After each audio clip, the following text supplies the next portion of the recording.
నమస్కారం. ఈరోజు మనం దక్షిణ భారతదేశ చరిత్రలో ఒకప్పుడు వెలిగిపోయిన ఒక మహాసామ్రాజ్యం కథ తెలుసుకోబోతున్నాం. అదే విజయనగర సామ్రాజ్యం. అపారమైన శక్తితో, సంపదతో వెలుగొందిన ఆ సామ్రాజ్యం కేవలం ఒక్క యుద్ధంతో ఎలా అంతమైందో వివరంగా చూద్దాం. సరే, మరి ఈ కథలో మనం ఏం చూడబోతున్నామంటే ఆ శక్తివంతమైన సామ్రాజ్యం ఎలా మొదలైంది, దాని స్వర్ణయుగంలో ఎలా శిఖరాలను చేరుకుంది, చివరికి అంత నాటకీయంగా ఎలా పతనమైందో తెలుసుకుంటాం. ముఖ్యంగా పోటీ పరీక్షల కోణంలో అత్యంత కీలకమైన వివరాలను కూడా మనం చర్చిద్దాం.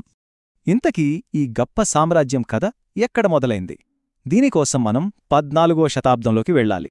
ఈ సామ్రాజ్యాన్ని దాదాపు 300 సంవత్సరాల పాటు ఒకదాని తరువాత ఒకటిగా 4 రాజవంశాలు పాలించాయి. ఆ వరుస క్రమం గుర్తుపెట్టుకోవడం చాలా ముఖ్యం. ఎగ్జామ్స్లో అడుగుతుంటారు. మొదట సంగమ, తర్వాత సాళువ, ఆ తర్వాత తుళువ, ఇక చివరిగా అరవీడు వంశం.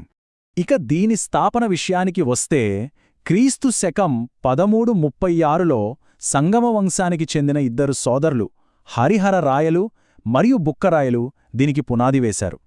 అసలు కథ ఏంటంటే వీళ్ళు అంతకు ముందు హోయసాల రాజుల దగ్గర పనిచేసేవాళ్లు. అప్పట్లో ఉత్తరం నుంచి దండయాత్రలు ఎక్కువగా జరుగుతుండేవి.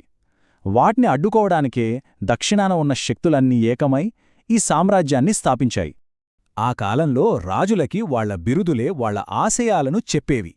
చూడండి, పూర్వ పశ్చిమ సముద్రాధీశ్వర అంటే తూర్పు పడమర సముద్రాలకి మేమే అధిపతులం అని. ఇంకో ఇంట్రెస్టింగ్ బిరుదుంది, భాషగెత్తపువ్వ రాయరగండ అంటే మాట తప్పిన రాజులను శిక్షించేవాళ్లమని. అంటే వాళ్లు కేవలం గెలిచేవాళ్లే కాదు, మాట మీద నిలబడే ఒక బలమైన వ్యవస్థను ఏర్పాటు చేశారని అర్థం. ఇలాంటి బలమైన పునాదుల మీద విజయనగరం తన చరిత్రలోనే అత్యున్నత శిఖరాలకు చేరింది. అదే సామ్రాజ్యపు స్వర్ణయుగం. ఆ ఘనతంతా ఒక్క రాజుకే దక్కుతుంది. మనం మాట్లాడుకోబోయేది శ్రీకృష్ణదేవరాయల గురించి. ఆయన పాలన 1509 నుంచి 1529 వరకు సాగింది. ఆయనెంత గొప్పవాడో చెప్పడానికి అప్పట్లో వచ్చిన ఒక పోర్చుగీస్ యాత్రికుడు డొమింగో పేజ్ ఏమన్నాడో చూడండి. ఆయనంతటి భయపడదగిన, ఇంకా పరిపూర్ణమైన రాజు బహుశా ఇంకొకరుండరేమో అని రాశాడు. ఆయన పాలనంతా సైనిక విజయాలతోనే నిండిపోయింది. ఈ ముఖ్యమైన తేదీలు చూడండి. 1512లో రాయచూర్ దోఆబ్ని గెలవడం, 1520లో బీజాపూర్ సుల్తాన్పై నిర్ణయాత్మక విజయం సాధించడం, ఇవి కొన్ని మాత్రమే. ఈ విజయాలతో సామ్రాజ్యం ఎంతో విస్తరించింది. ముఖ్యంగా ఎగ్జామ్స్ కోసం ఈ రాయచూర్, బిజాపూర్ యుద్ధాల తేదీలు గుర్తుంచుకోండి.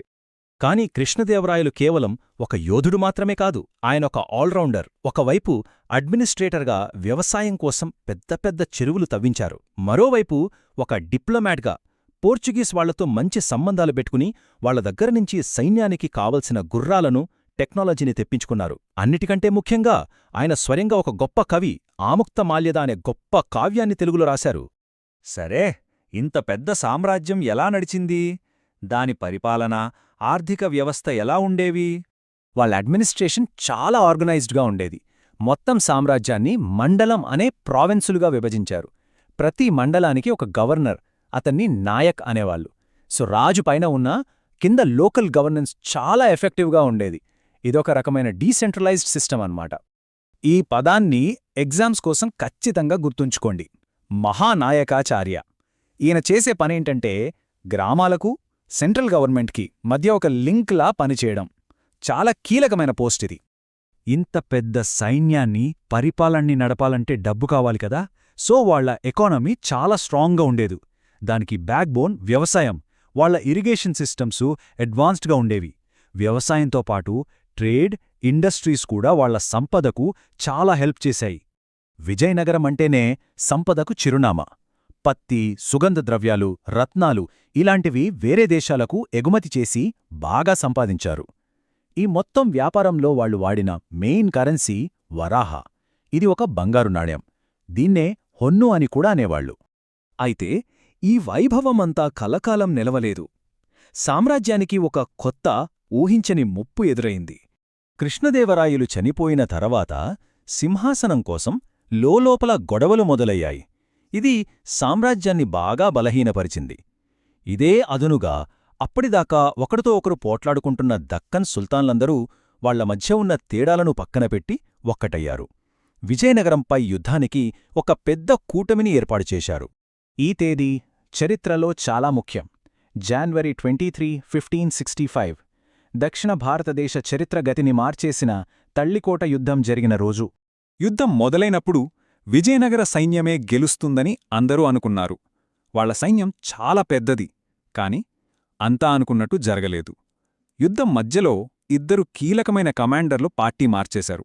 ద్రోహం చేసి శత్రువులతో కలిసిపోయారు. అంతే, ఒక్కసారిగా సైన్యంలో గందరగోళం చెలరేగింది. మొత్తం వ్యూహం తలకిందలైపోయింది. ఫలితం దారుణంగా ఉంది. అప్పటి పాలకుడైన రామరాయలను పట్టుకొని యుద్ధభూమిలోనే చంపేశారు.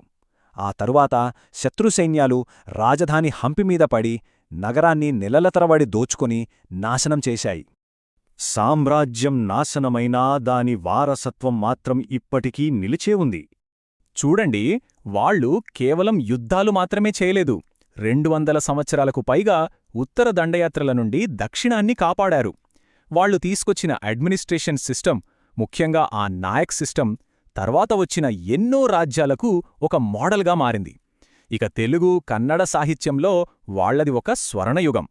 ఇక్కడ మనమొక ప్రశ్న వేసుకోవాలి. ఒకే ఒక్క ఓటమి ఒక గొప్ప సామ్రాజ్యం 100 ఏళ్లుగా నిర్మించిన వారసత్వాన్ని పూర్తిగా తుడిచిపెట్టగలదా? నాశనమైన హంపి శిథిలాలను చూస్తే మనకు ఒకే సమాధానం దొరుకుతుంది. సామ్రాజ్యాలు పడిపోవచ్చు, కాని అవి సృష్టించిన సంస్కృతి, వాటి ప్రభావం మాత్రం ఎప్పటికీ నిల్చే ఉంటుంది. విజయనగర స్ఫూర్తి ఇప్పటికీ దక్షిణ భారతదేశ చరిత్రలో బలంగా వినిపిస్తూనే ఉంది.